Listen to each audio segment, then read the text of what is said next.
So I've had the PlayStation Portal for a few months now, and I wanted to give you some thoughts. There is a massive amount of portable games, portable gaming experiences out there, and I have a few of them, but today we'll focus on the Portal. This one I think is unique in a way that it allows you to kind of perfect game streaming. I think that's kind of the way that I view what the Portal does. Some of the pros are that it's super lightweight compared to a Steam Deck, or anything of this size. This is super lightweight. It's super easy to see. It's got a great screen on it. It's got a great battery. I get about 4 to 6 hours of battery, probably like around, I'd say maybe 4 or 5 hours. I don't know that I play it all at one time. I usually play it, stick it on my charger, but I'm only playing for like a couple hours at a time. It's really comfortable to hold because it's full size, and that's a great benefit. It's about the same size as the Steam Deck. And so, the portability aspect, we'll get into the cons of it, but it's still portable. I can carry it around with me wherever I go and play in bed and on the couch or anywhere else. The price is great. It's $200. I know this thing, at certain times it sells out pretty quickly, and it makes sense. I think it's something that everybody that wants to get into gaming now, there's so many different ways that we can do it. We've got VR, we've got PC, we've got portables, we've got streaming. So it feels like there's so many things that we can do. And so this is one of the things that I think that Sony has kind of a unique a benefit for. Some of the cons are that obviously this is a streaming device, so there's no onboard games.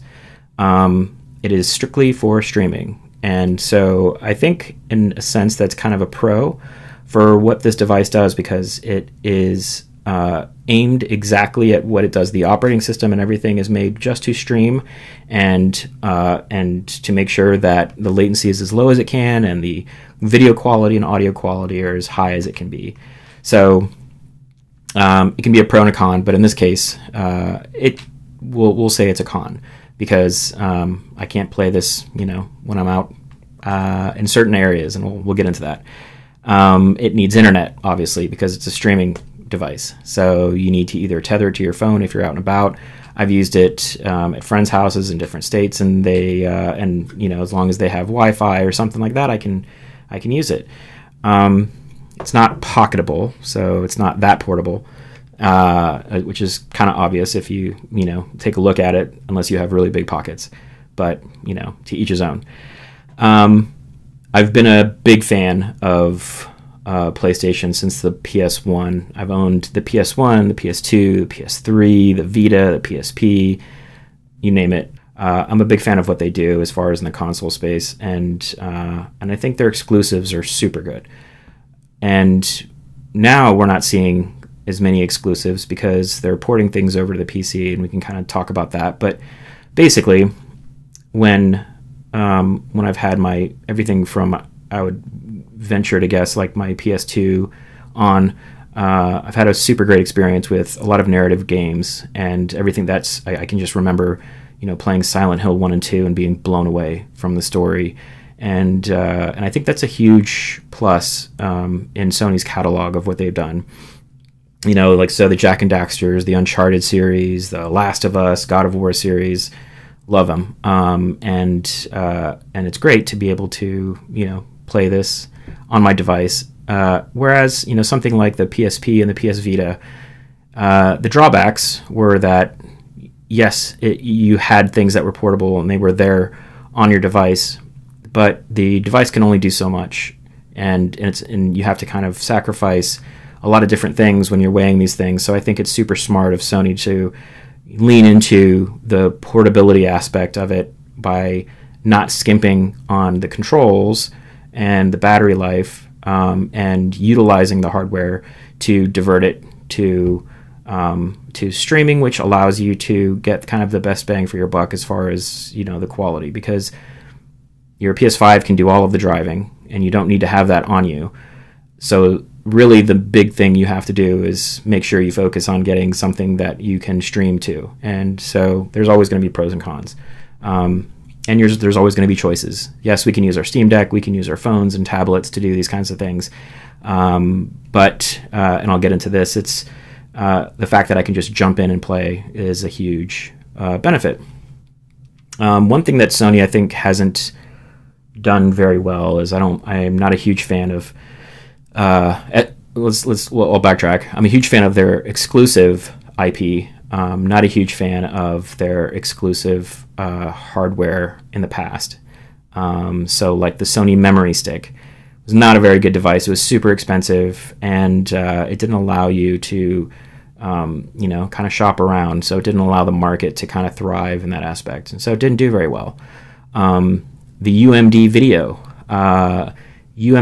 for the PSP, we don't hear about that.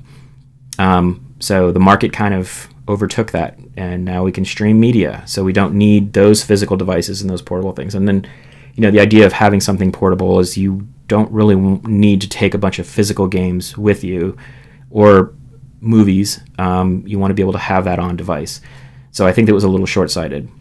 And I don't have the Sony Pulse headphones, and I understand what they were trying to do, because you're trying to keep latency at a minimum, but I think it's another trade-off of, do you include Bluetooth on board? Will that drain more battery as you're doing it, and then will latency also suffer? So it's kind of a toss-up. I don't know the answers to those, but I would venture to guess that keeping all of those off and just focusing on having a Wi-Fi card in there, and hopefully a good one, allows it to be focused and be able to use all of its assets to stream and do exactly just that. The exclusive hardware on this makes sense. So this is the instance of like Sony going off, and I think seems like they're learning from the past and portables, and also seeing where the future kind of goes. And I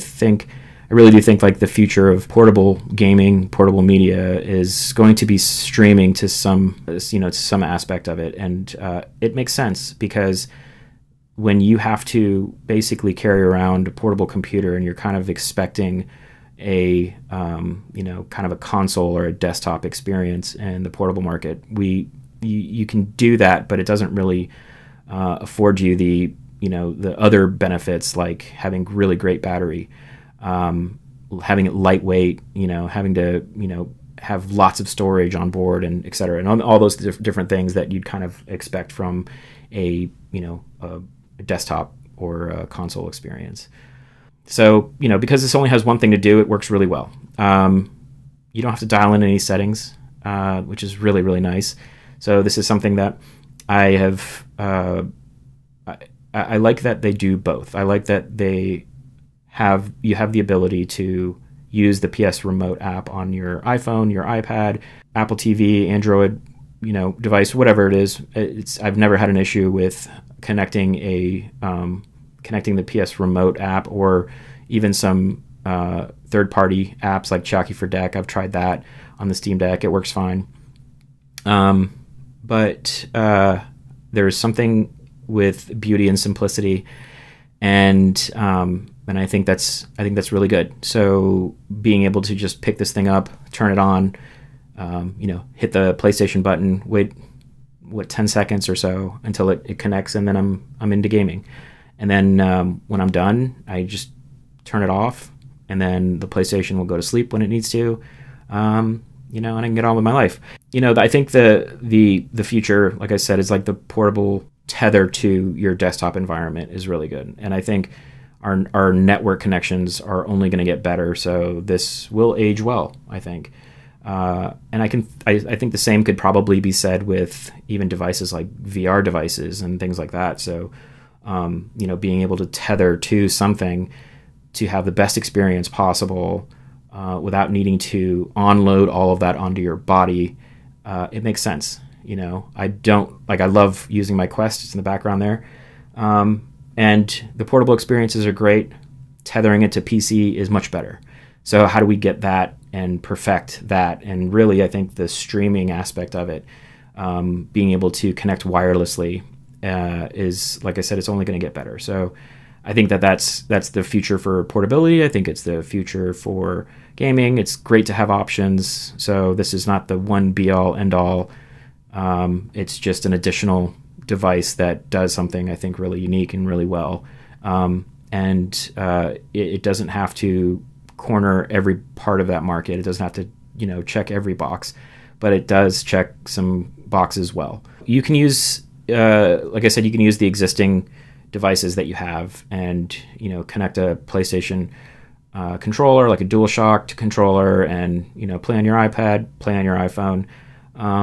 It's just what happens is if I want to do that, I've got to then open up the app. There's like 5 steps. I've got to like make sure that my controller then is connected over Bluetooth, which is going to have some type of a little bit of latency. Then my phone is taken up, or my iPad. So if I wanted to do something else with it, then I've got to repeat the steps. I think also too, when you have apps running in the background and you have other resources that are being taken up, you're taking more resources away from the streaming aspect of it, which I think degrades a little bit of the experience. So I can't put that down to a science, but it's kind of my experience with using some of those devices. Works really well on Apple TV. I've used Mirror Play, and that's been nice. It's been nice to be able to put my PS5 behind the TV, make sure everything is hardwired in, so that I have the best possible internet connection, and I have a good internet connection at home, which I think is key. And those work well. And those are the yes ands. So if I have a couple of different TVs in different rooms or whatever, and I want to, utilize a device that I have, then it makes it really easy to do that. So I think if the Portal was the only thing to do that with, then I would probably have more, gripes with it. But I think that having the options to be able to stream to my a laptop or something like that if I wanted to as well, that they're there. So I think that that's a really good idea, and I think that's smart of Sony to do. So in the case of the internet, I've had really good experiences with obviously connecting at home on my local Wi-Fi. So I don't notice very much latency at all. I don't notice jittering or banding or any of the other issues that I've seen other people experience. I haven't really experienced any of that. I think I'll take that back. I've experienced it maybe 5% of the time. Late at night, maybe there's updates going on and whatever. But my internet connection is a fiber connection, which I'm very thankful for. And I've had no bad experiences with it. If I'm out, I've been out of state. So I'm in California, so I was in Arizona recently, and I tested it over at my friend's house, and it works great. I noticed, really good quality image, really good audio, no lag, and the internet connection was fine. I don't think it was fiber over there, but it was a good internet connection. I've also tethered this when I'm out and about to my hotspot on my phone, and so that worked really well as well. I was actually really surprised. I wouldn't say it was 100%, but I would say that it's probably like 70% there. And I think that just depends on, what connection you've got to whatever cell tower that I'm around. The one thing that it didn't work well is when you're in the car. So I was in the car driving, trying to use my hotspot. And I think just because you're hopping from cell tower to cell tower, I noticed that it just had issues like staying connected. So that's a thing that I think hopefully can be solved. And then that would just add, more functionality to it. So as a con, using it in the car, or basically using it, when you're, on the road, or in the air, like in an airplane or something like that, depending on, what your connection is, you've got to kind of think ahead of those types of things. But if you're in one stationary area and you've got connection to, public Wi-Fi or whatever, then it's pretty good. I haven't had a bad experience. I haven't taken it camping or anything like that, but you know, you don't get any internet connection when you're camping. So I would probably, if I really wanted to take a game system, then I would probably take one of my other couple of portable systems that I have, and you know, and then play something on board there. I'm not too bummed about that. And if I did happen to have internet connection and I had my iPad or my iPhone with me, I could play there, and you know, maybe bring a controller just in case. So the flexibility of that is really great.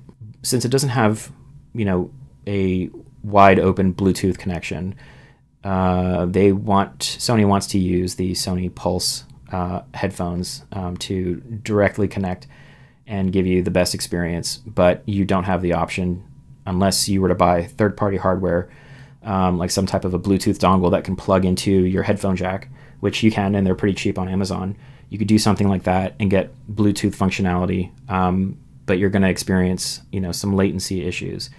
Not too worried about that. I usually in my case, I just put a cheap pair of like wired earbuds in there and leave it. So if I wanted to, I just plug it in. It's no big deal. I'm not very worried about that. So it's not a terrible thing. I can work around that. And I like having no latency on audio. And if I wanted to get into an immersive experience when I'm on my Portal and I want to play, I don't want to have to worry about the audio lagging behind. So one thing I think in the case of physical games, yes, obviously you need to either have whatever game you're playing, you know, popped into your console. That is going to be an issue about, you know, anything portability wise, but that's not an issue you're going to be able to solve with streaming, obviously, but you can, you know, utilize something like, you know, digital games and go that way. And I've been buying digital games on Steam forever, so I don't know the last time I bought a physical game, unfortunately, but fortunately, like the trade-off is, you know, physical games are great. Usually you could plug those in, play them, and, you know, you're good to go. The bad part is when we want to have all of these nice creature comforts of being able to, you know, play many different games on the go, then, you know, you're going to want to have the access to cloud gaming, where it's stored on the cloud. You can download it, you know, play it and go. But, you know, I think the argument is then with, you know, going past physical gaming with cloud gaming, if you can download something, then I would just download it onto my PS5 locally, you know, have it be the best connection I can and not worry about, you know, having to download it locally or making sure I have enough space on my device, you know, and things like that. I can just play when it's ready. I have tried playing while it's downloading something. It's not the best, so I would recommend downloading it, giving it like 10 minutes or whatever, and then jump back into playing it. The physical gaming aspect of it is you can do it, just you've got to play the game that's already plugged in or already in, you know, on your PS5. So it makes sense that Sony releases a PS5 digital edition. I don't have that. I have the disc version because I want to be able to play Blu-rays and things like that on there as an option, and I have a good collection of Blu-rays. But I've also digitized my Blu-rays because I want the capability to be able to watch those movies, you know, without having to go and search for the disc and possibly scratch the disc and all that kind of stuff. So moving on to the PlayStation Plus as part of like this ecosystem. So the PlayStation 5 ecosystem being like the Portal, you know, the earbuds, but I don't have those. I just use wired. You know, the console, and then also the service of like of kind of like renting games, let's say. I actually really like the PlayStation Plus service, you know, for a lot of different reasons. I do love the idea of owning my games. I wish Sony would do something that's more in line with Steam by offering more massively discounted, you know, seasonal discounts on games. And I know Sony does offer discounts on games, but Steam doesn't have an option to kind of like subscribe to a service that you can just download their kind of catalog of games depending on what tier they're in, and that's what I like about PS Plus. And I had the basic PS Plus for the longest time, and I do like it. I wound up upgrading to the PS Plus Extra, and the reason why is because I noticed there were a lot of games that I wanted to play, but if I were to buy those games, either digitally or physically, it would wind up being the cost of 1 year of it. So I'm hoping and betting on the idea that if in a year from now they keep up with providing a lot of really good games, and this is like AAA games and indie games. It's not everything. Like I know Stellar Blade's not on there yet, but maybe by the time I get to it, it will be there, and then I can play it. I won't own it, but I think now I'm in the position and the situation where if I want to own a game there digitally, the benefits of doing that is so I can mod it, maybe play it in VR using like the UEVR injector, and kind of, adding in, better texture packs and things like that. So I think that winds up being where I just buy my games on PC. So if I want to just experience these games, then I'm subscribing to the Sony system. I'll play everything. Like I haven't played Returnal yet, which I'm super excited to. I want to play, not the Dark Souls remake, the Demon Souls remake. I want to play that. I want to play. There's so many games that I want to play. Animal Well,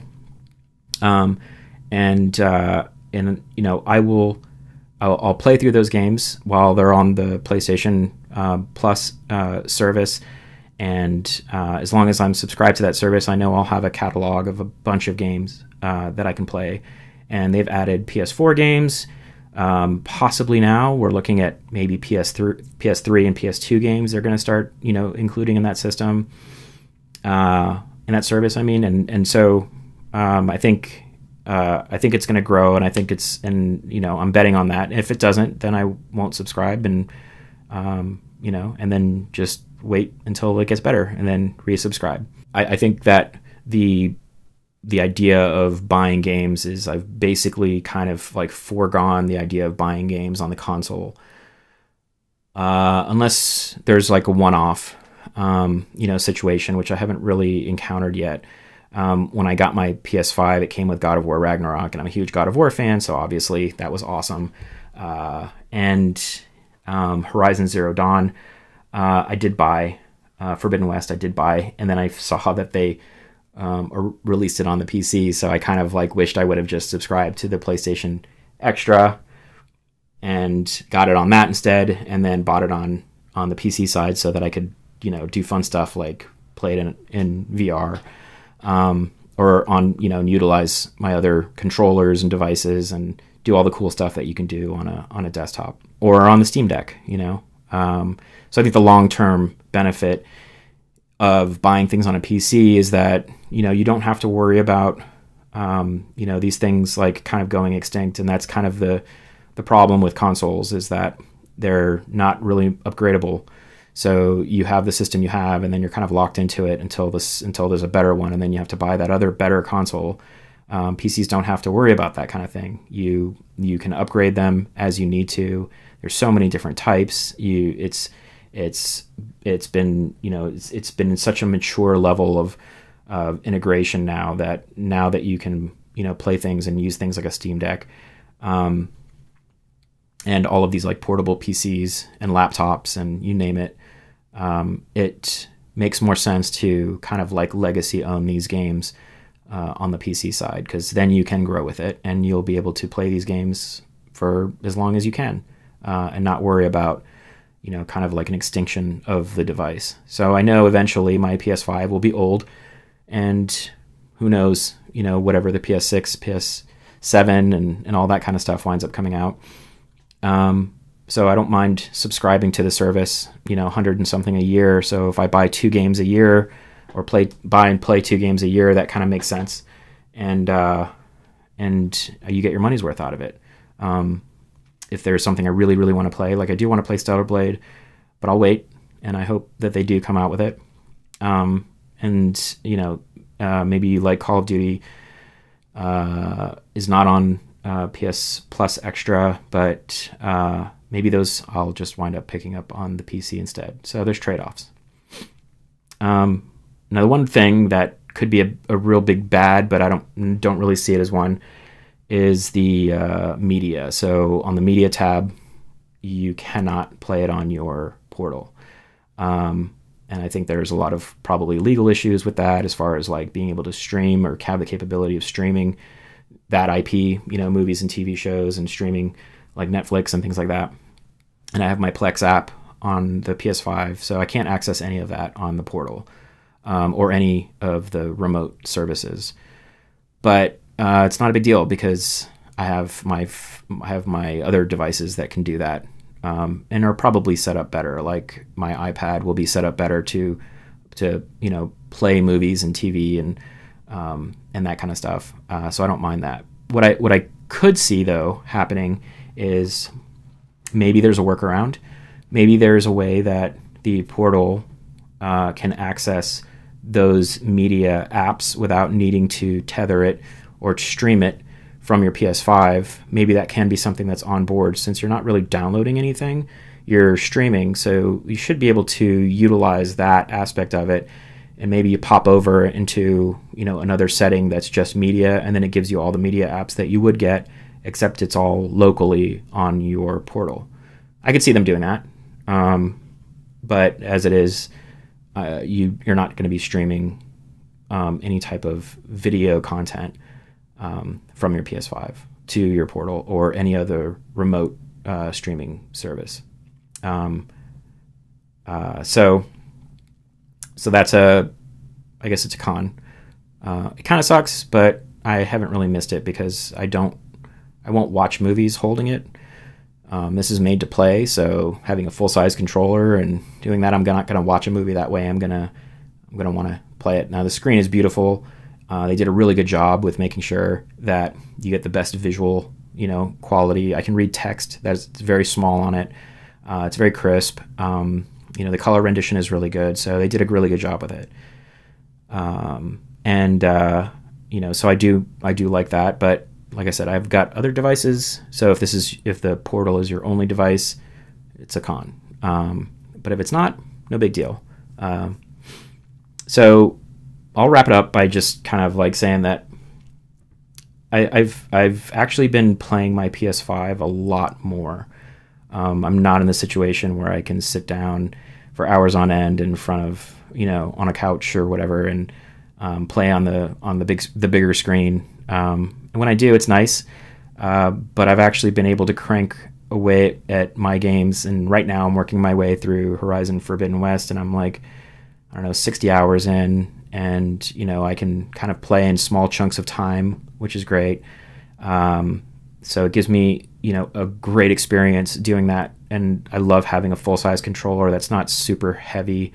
I love having the force feedback that I would get if I was using my DualShock 5 controller.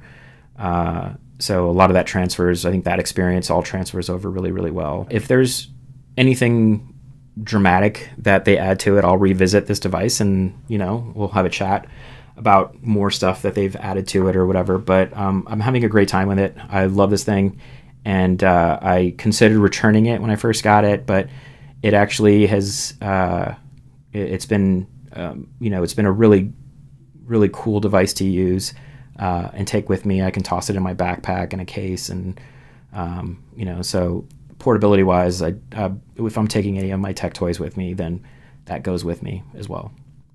So I'd love to hear your thoughts. So if you stumbled upon the video, and, you know, consider subscribing and liking, and I'm going to be diving into more things on gaming and tech and movies and other things that I love. And I think I'll just say one last thing, is that being a dad to a toddler, the portable gaming experience has been pretty awesome right now. Like, you know, I have a few different devices, like I said, that has that's portable, like my Steam Deck, and, you know, other small retro consoles and things like that. And it's really great that I can kind of like lay on the bed and then have him like cuddle with me and like watch me play. He's not at the the age yet where he can play himself, and I can't wait for him to be. But I love that I can take these devices and be able to kind of, share that experience. And then eventually, we'll have a couple of different ones, and then we'll be able to do that and then get on with our lives and go do other things. Because I think that's kind of what it's all about, is kind of like integrating it into your life and not having to, be sad about giving up the gamer life, because it's something that I really do enjoy a lot. And I love, like I said before, I love the narrative stories that have come out of the Sony camp. And not that I don't like, what comes out of other ones. Obviously I do, but I think Sony's done a really great job, and I hope they continue to make really good, at least semi-exclusive titles, for a bit, and then port them over to PC like they have been. I think that's been really great for their business. And it's really great for us because we get to do more and have a better experience, or a more immersive experience on the PC. And I think the longevity of those games will last a lot better. So I just hope that Sony keeps up with supporting, game devs, and that way we can use things like the Portal and other things. And I hope they do start making more games for the Sony the PSVR 2. I don't have one yet. I have the original PSVR, and they didn't support that very well. So obviously I don't have the PSVR 2, which is a shame because I think the hardware is really good. But there's just not enough there. I think PC right now is the market for VR, and I'll get into that in another video. But I love using my Quest 3, and I use it for lots of different things. So that'll be another video. So anyways, thanks for watching, and I'll see you in the next video. Cheers.